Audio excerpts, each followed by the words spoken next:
नमस्कार, मैं हिमाचल दस्तक से नेक सिंह ठाकुर आपको ले चलता हूँ साहो के ऐसे उत्कृष्ट किसान महाराज सिंह बिजलवान जी के पास, जहाँ एग्रीकल्चर के क्षेत्र में, हॉर्टिकल्चर के क्षेत्र में क्षेत्रवासियों के लिए युवाओं के लिए एक प्रेरणा बने हुए हैं। महाराज सिंह बिजलवान जी से आपको रूबरू कराऊंगा। महाराज सिंह बिजलवान जी, हिमाचल दस्तक लाइव टीवी में आपका स्वागत है। धन्यवाद। हिमाचल दस्तक का मेरे बगीचे में पहुंचने के लिए मैं नेकराज जी प्रेस रिपोर्टर का आपका धन्यवाद करता हूं। आप आए, बड़ी अच्छी बात है, क्योंकि कोई ऐसा नहीं कि हर कोई किसान जो है ये काम कर सकता है। ये नहीं कि मैं स्पेशली मैं ही काम कर सकता हूं, हर कोई बागवान काम कर सकता है। मैं तो चाहता हूं कि हर एक फार्मर जिसके पास ज़मीन है वो ये बागवानी का काम करे। अच्छा, मेरा आने का मुख्य मकसद यही था महाराज जी कि अपने क्षेत्र के लिए आप युवाओं के लिए एक प्रेरणा स्रोत बने हुए हैं। मैं चाहता हूँ आपसे कुछ एक जो नवयुवा अभी जो है नौजवान युवा पीढ़ी जो है अपने क्षेत्र से जो है इंडस्ट्रियल एरिया की तरफ भाग रही है, तो मैं चाहता हूँ कि क्यों नहीं हम अपने क्षेत्र में ही, अपने खेतों में ही जो है बागवानी का काम करके, अपने जो बागवानी में जो है मुनाफा कमा के अच्छी आर्थिक सुदृढ़ करके जो है अपने परिवार का पालन पोषण करें। आपने तो नाम कमाया है अपने इलाके में, तो मैं चाहता हूँ कि आप अपने युवा वर्ग के लिए क्या संदेश देना चाहेंगे। और ये जो कीवी का आपने बगीचा लगाया मैं देख रहा हूँ, इसके लिए आपने शुरुआती दौर में क्या क्या कैसे कैसे संघर्ष किया? बहुत बढ़िया बात की आपने। जैसा कि अभी देखा लोगों ने कि लॉकडाउन के दौर में फैक्ट्री वगैरह सारी बंद है, लोगों को परेशानी काफ़ी आ रही है। तो जो हमारी बागवानी या किसानी जो भी है, खेती बाड़ी हम करते हैं, तो कम से कम हम अपने घर में रह के जो जहाँ से हम अच्छी आमदनी जो है ले सके, अपने परिवार का पालन पोषण कर सके, तो एक बागवानी ही ऐसा ऑप्शन है जिसमें कि हम अच्छे से अपना काम भी कर सकते हैं और आय भी अच्छी अर्जित कर सकते हैं। तो इसके लिए बागवानी बहुत ज़रूरी है। खेती बाड़ी बागवानी जो भी है, जो भी काम आपके एरिए के हिसाब से अच्छा लगे, मैं तो युवा वर्ग से यही कहूँगा कि छोटी मोटी सैलरी के लिए कंपनियों में ना जाकर अपने खेतों में काम करें, अच्छे से काम करें, दिल लगाकर मेहनत मेहनत से काम करें। तो जैसे सघन खेती की बात करें सेब की, तो 1 बीघे में कम से कम जैसे प्रेम चौहान जी ने फॉलो किया हुआ अपना जो कर रहे हैं काम, वो यूट्यूब में भी दिखा रहे हैं, हमने देखा नहीं ऐसे। तो 1000 पौधा 1 बीघे में लग जी जाता जी है। जी जी। तो 1000 पौधा अगर आपके 1 बीघे में लग जाता, तो आमदनी तो आप कंपैरिजन कर सकते हो कि एक पौधा 1 पेटी भी अगर आमदनी देता है, तो 1 पेटी अगर आपकी 1000 की बिकती है, तो उस हिसाब से कैलकुलेट कर लीजिए कि 1000 पौधे से आपको कितनी आमदनी हो सकती है। तो अगर इतनी आमदनी हो सकती है, तो फिर अपने खेत खलिहान छोड़ के बाहर जाने की तो बात ही कोई नहीं निकलती ना। लेकिन ये है कि आदमी को थोड़ा इसके बारे में पता होना चाहिए। जैसे हमारे कृषि विज्ञान केंद्र है, डॉक्टर बैठे हुए हैं, उनसे संपर्क करें, अपने सॉइल की टेस्ट करवाएं। सॉइल टेस्टिंग से पता लगेगा कौन सी खेती हम कर सकते हैं, कौन सी बागवानी, मतलब कौन सा फ्रूट, जैसे सेब है, कीवी है, नींबू है, गलगल है, बहुत सी प्रजातियाँ, खुमानी है, नाशपाती है। तो उसी के हिसाब से जो डॉक्टर रिकमेंड करे उसके हिसाब से चलना चाहिए। क्योंकि खाली जैसे बोलते हैं ना, ज्ञान भी कुछ नहीं कर सकता और खाली विज्ञान भी कुछ नहीं कर सकता। जहाँ ज्ञान और विज्ञान आपस में मिल जाए, वहाँ तरक्की होनी निश्चित है। अच्छा बिजलवान जी, मैं आपसे ये हमेशा जानने की इच्छा रखता हूँ, क्योंकि मैं खुद एग्रीकल्चर से, हॉर्टिकल्चर से जुड़ा हूँ, एक किसान हूँ।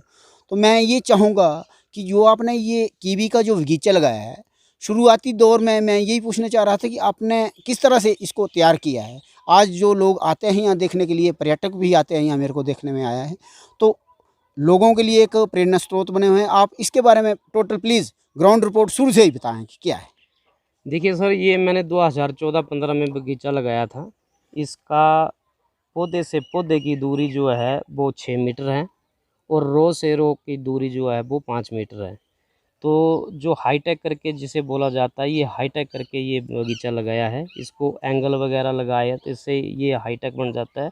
और दूसरी बात ये है कि इसका फ्रूट लेने के लिए हमें बिल्कुल आसानी रहती है। जो एक स्ट्रक्चर दूसरे हिसाब से भी बनाते हैं देसी जुगाड़ करके, वो ना करके हाईटेक पे जाए, तो इससे आमदनी भी अच्छी रहेगी और फ्रूट क्वालिटी भी अच्छी रहती है।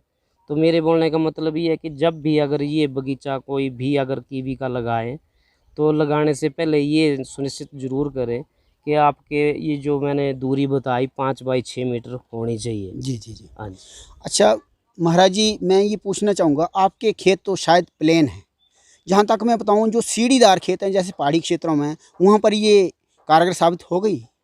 बिल्कुल जी, सीढ़ीदार जो खेत है उधर तो ज़्यादा अच्छा है, क्योंकि मतलब जो ये 5 मीटर की हम दूरी रखते हैं वो डिस्टेंस अपने आप बन जाएगा रो ना? से उसकी तो सीढ़ी नुमा है, उसकी लाइन तो सीधी ही जाएगी। जी जी। सीढ़ी नुमा 2-2.5 मीटर का डिस्टेंस इसके लिए काफ़ी रहेगा। जैसे हम 5 मीटर का गैप देते हैं, उसको अगर मीटर 1.5 मीटर भी हो तो वो अप डाउन चली जाएगी, उसके जी लिए वो जी। बेहतर है।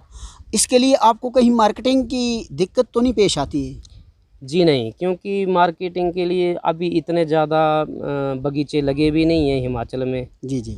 कुछ एक बगीचे हैं हमारे, तो मतलब चंबा से जो भी 5-6 बागवान हैं जो उभर कर सामने आए, अभी इतने ज़्यादा बागवान है भी नहीं कीवी के। तो लोकल मार्केट में भी इसके अच्छे दाम मिल रहे हैं, 100 रुपये केजी तक तो हमारे घर से ही लेके जा रहे हैं। जी जी जी। अगर हम लेके जाएं से दिल्ली चंडीगढ़ वगैरह तो उधर हमें रेट रहता है इसका 125-150 रुपये थोक के भाव से। मैं चाहूँगा महाराज जी कि ये जो लगाने का समय है कब है ये, और इसकी कटिंग प्रूनिंग की टोटल विधि आप सार संक्षेप में समझाएंगे प्लीज़? जी बिल्कुल।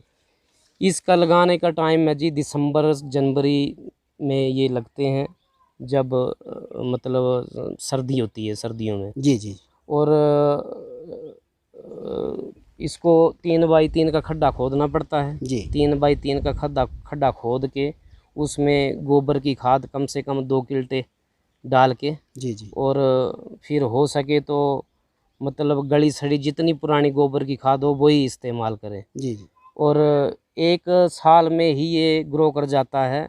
बरसात जब आती है तब तक ये 3 से 4 मीटर का पौधा 3 से 4 फुट का पौधा हो जाता है, और अगले साल ही ये स्ट्रक्चर के लिए तैयार हो जाता। मीन्स 6.5 फुट की हाइट हमें चाहिए होती है ज़मीन से ऊपर जी इसकी, जी। तो 6.5-7 फुट का पौधा जो है ये बन जाता है, और उससे अगले साल मतलब तीसरे साल सैंपल आ जाता है इसको, जी जी। और चौथे 5वें साल में तो ये भरपूर फसल देना शुरू हो जाता है। अच्छा, जो कटिंग प्रूनिंग की विधि है, इसमें कटिंग के लिए कुछ विशेष तौर पे जी, आप? जी, बिल्कुल। इसकी कटिंग काफ़ी हैवी कटिंग इसकी करनी पड़ती है, क्योंकि काट-छाँट बड़ा ज़रूरी है। काट-छाँट से ही साइज़ इसका इम्प्रूव होता है।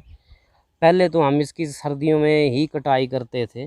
आजकल इसकी समर प्रूनिंग, विंटर प्रूनिंग दोनों कर रहे हैं हम। जी जी। क्योंकि जो ये जैसे सेब में है ना बटर शूटें जो होती हैं, उसको हम उसी हिसाब से इनकी वाटर शूटें भी जो है हम काट देते हैं, और इससे क्या होता है सैप पीछे जाता है, और जो साइज़ है अपने फल का वो अच्छा ये बनता जैसे है। मैं बताऊं आपको सर, ये जो बढ़ रही है ऊपर को रूट, बस ये ये कट जाएगी ये ज़्यादा। पहले पहले मैंने यहाँ से काटी थी, जी जी ये जी। फ्रूट है इसका, जी जैसे जी। यहाँ से काटी थी ये दोबारा हो गई, इसको यहाँ से काट देंगे काटना ये। पड़ेगा हाँ ना? जी, हाँ जी। जी जी। ये इसको बरसात तक काटते ही रहेंगे।